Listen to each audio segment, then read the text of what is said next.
बताएं sir, America में वो बुलार्ड साहब जो उनके नाम में बुल है, क्या उनका बुल जागा है फ्राइडे को कि भाई हाँ सब कुछ ठीक है, पहले जितना डराते थे अब थोड़ा हमारे संभालने की कोशिश कर रहे हैं?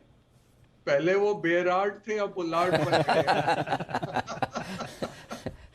पहले हर वक्त कहते रहते थे रेट बढ़ाओ, रेट बढ़ाओ, रेट बढ़ाओ। जी। तो अब कह रहे हैं कि देखिए इतनी चिंता नहीं है रिसेशन की जितना मार्केट्स फैक्टर इन कर रहे हैं। तो अनिल जी, फ्राइडे को क्लासिक मूव था कि bad news is good news, कि मार्केट कुछ एक बहाना ढूंढ रहा था ऊपर आने का, ओवरसोल्ड लेवल से बहुत पेसिमिज्म था, साथ में कैश बैठा था साइड्स पे।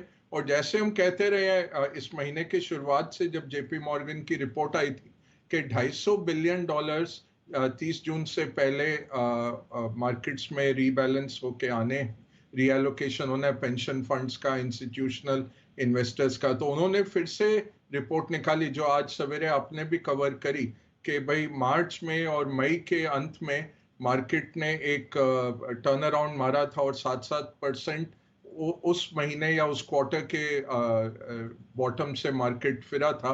तो हो सकता है इस हफ्ते भी एक 7% और मार्केट, यूएस मार्केट लगा दे, क्योंकि उनका कहना है कि अभी भी काफी पैसा एलोकेट होना है, जो मुझे लगता है आज और कल में नॉर्मली हो जाना चाहिए। तो अच्छा एक्सपायरी देगा वो।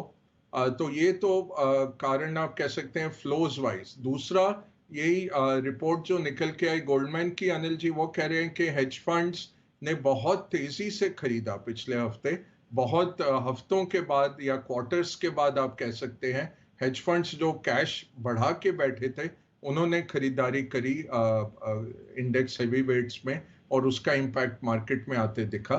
आगे चल के गुड न्यूज ये है कि सब कह रहे हैं कि ये ट्रांसिएंट है और इसमें बिकवाली फिर से आएगी। तो ये दिखाता है कि ऐसा नहीं है कि मार्केट फ्रॉथी है या कुछ है, बहुत स्केप्टिसिज्म पे, वॉल ऑफ वरी को ये बुल क्लाइंब कर रहा है, जो कि एक अच्छी बात रहती है मार्केट के लिए। अब क्या मेन इश्यूज जो हमारे सामने हैं, इकोनॉमीज स्लो डाउन में है जरूर ग्लोबली। भारत की इकोनॉमी तेजी से बढ़ रही है, तो हम एक आउटलायर हैं। दूसरा, 80% सेंट्रल बैंक्स ने इस साल रेट हाइक किए हैं, टाइटनिंग किया है, और वो जारी रहेगा कुछ महीनों के लिए इन्फ्लेशन के चलते।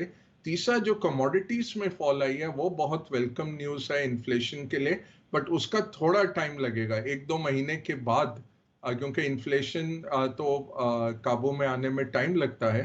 तो 1-2 महीने बाद वो दिखेगा। तो चौथा, एक बहुत इंटरेस्टिंग स्टैटिस्टिक शेयर करना चाहूंगा अनिल जी, जो थर्सडे को ये जो स्वैप मार्केट है फेड फंड्स का, वो दिखा रहा था 93% प्रोबेबिलिटी के 75 बेसिस पॉइंट वो जुलाई के अपनी मीटिंग में हाइक करेंगे। सो 93% चल रहा था थर्सडे को। फ्राइडे को वो गिर के 83 हो गया, आज सवेरे 85 पे खुला है। 83-85 में कोई ज्यादा फर्क नहीं है। तो बट ये दिख रहा है कि 10% कम हो गया प्रोबेबिलिटी 75 का, और वही मार्केट में हुआ कि मार्केट अब कह रहा है कि इतना रेट हाइक नहीं करना पड़ेगा, क्योंकि नॉर्मल स्लो डाउन और कमोडिटीज की गिरावट से जो मार्केट को रिलीफ मिल रहा है, इकोनॉमी को रिलीफ मिल रहा है, उसके चलते शायद इतना रेट हाइक नहीं करना पड़े। और रेट हाइक नहीं होता है, 25 बेसिस पॉइंट भी आपको कम मिल जाते हैं, स्टॉक का वैल्यूएशन बढ़ जाता है। वही गेम चली फ्राइडे को, जो 800 पॉइंट डाउ भाग गया, और नैस्डैक और S&P भी भागे, और आज एशिया भी स्ट्रांग है। हमारे लिए भी अच्छी खबर है। ये कितने दिन रहता है ये कहना मुश्किल है, क्योंकि बहुत ओवरसोल्ड जोन से मार्केट उठ रहा था। इसको अब ड्यूरेबल बनने के लिए बॉटम फॉर्मेशन चाहिए। बॉटम फॉर्मेशन आएगी जब आपके पास peak interest rate, peak inflation और पीक डॉलर आएंगे। कुछ रुझान है कि तीनों चीजें हो चुकी हैं, बट थोड़ा टाइम लगेगा अनिल जी इसको कॉल करने में, तब तक ये मार्केट वॉलेटाइल रहेगा। देखिए, वो जो जिम पॉवल हैं, वो तो बहुत ही सौम्य व्यक्ति हैं। वो कांग्रेस में जब बोलते हैं बहुत सॉफ्टली कहते हैं, और मार्केट भागता है हर वक्त, क्योंकि वो अपोलोजेटिक होते हैं कि सॉरी यार मैं रेट बढ़ा रहा हूँ, कोशिश तो थी, बट वो बड़े अच्छी तरह बोलते हैं। हाँ। फिर ये लोग आके ना असली बताते हैं कि क्या होने वाला है। तो हम्म। मार्केट यही देखता है। तो ये इस बार ही जो इन्होंने पॉजिटिव बोला वो बहुत अच्छा था। सही बात है। सबसे पहले नेगेटिव बोलने वाले भी यही थे, डराने वाले भी यही थे कि बिल्कुल। फेड बराबर नहीं कर रहा है, ब्याज दरें बढ़ाने की ज़रूरत है, महंगाई काबू से बाहर जा रही है। और अब जब उनकी तरफ से स्टेटमेंट आए तो वाकई में कॉन्फिडेंस बढ़ना स्वाभाविक है। आइए बढ़ते आगे और एक बार है ना उस रीबैलेंसिंग की बात करते हैं जिसका जिक्र अभी थोड़ा बग्गा साहब ने किया भी, जिसकी वजह से अमेरिकी बाजारों में शुक्रवार को तेजी भी हुई। तो बग्गा साहब, रीबैलेंसिंग क्या पहली बार ही हो रही है कि इतने मार्केट खुश हो गए इससे? क्वार्टर है और साल का हाफ का एंड भी है। तो तीन चीजें इकट्ठी आ रही हैं। कुछ लोग जो हाफ ईयरली करते हैं उनका भी पैसा आएगा, मंथली तो आता है, और क्वार्टरली ज्यादातर रहता है। क्वार्टरली जब उनका वैल्यूएशन गिर जाता है तो और पैसे वो फिर इक्विटी में डालते हैं। तो ये रीबैलेंसिंग होता है अनिल जी, और ये हर हर क्वार्टर में आता है। कई 2-3 हफ्तों से मैं कह रहा था कि पिछले मार्च से हमने ये ट्रेंड बढ़ती देखी, क्योंकि काफी पैसा जब मार्केट्स गिरने शुरू हुए तो नया पैसा आना शुरू हुआ क्वार्टरली रिबैलेंसिंग में। तो 15 से 30 के बीच में हम देखते हैं नॉर्मली मार्केट्स बढ़ जाते हैं। अब ये इस बारी का ये देखना है कि कितना ऑलरेडी हो चुका है, क्योंकि लास्ट मिनट तक तो लोग छोड़ेंगे नहीं। ये नहीं कि 30 का 30 है और फिर यूएस का इंडिपेंडेंस डे है अगले हफ्ते, वो भी बड़ा वीकेंड आ रहा है। तो मुझे लगता है आजकल में ये हो जाना चाहिए और इसके चलते मार्केट्स को एक फिलिप मिलता है। तो ये मंथली होता है, क्वार्टरली होता है, हाफ ईयरली होता है, और कुछ तो एनुअली भी करते हैं। परफेक्ट। तो ये है वो वजह जिसकी वजह से जेपी मॉर्गन की रीबैलेंसिंग को इतना वेटेज दिया जा रहा है। अगर साहब आपसे राय लेनी है अब कमोडिटीज़ पे, जहाँ पर तेज़ी से गिरावट आती दिखी पिछले हफ्ते, और उसकी वजह से बाजार भी हमारे जोर से उछले हैं, अमेरिका के बाजार, हमारे बाजार।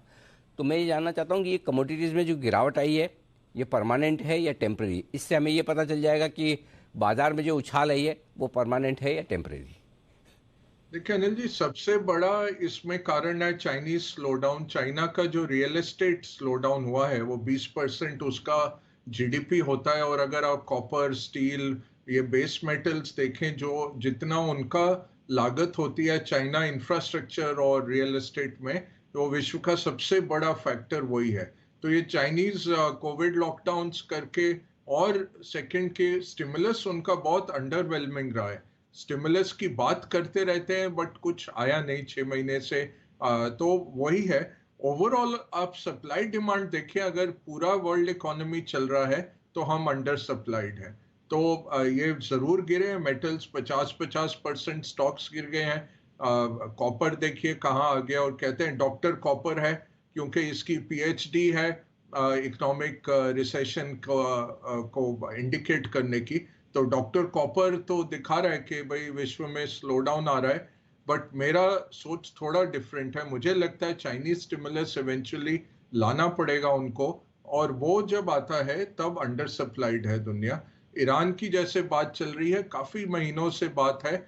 यूएस में एक तबका है उनके स्टेट डिपार्टमेंट में जो बहुत हॉकिश है। जो और चाइना, ईरान ने क्या कहा है कि उनके जो ईरानियन रेवोल्यूशनरी गार्ड्स हैं उसको डेजिग्नेट किया हुआ है टेररिस्ट ऑर्गेनाइजेशन के तौर पे।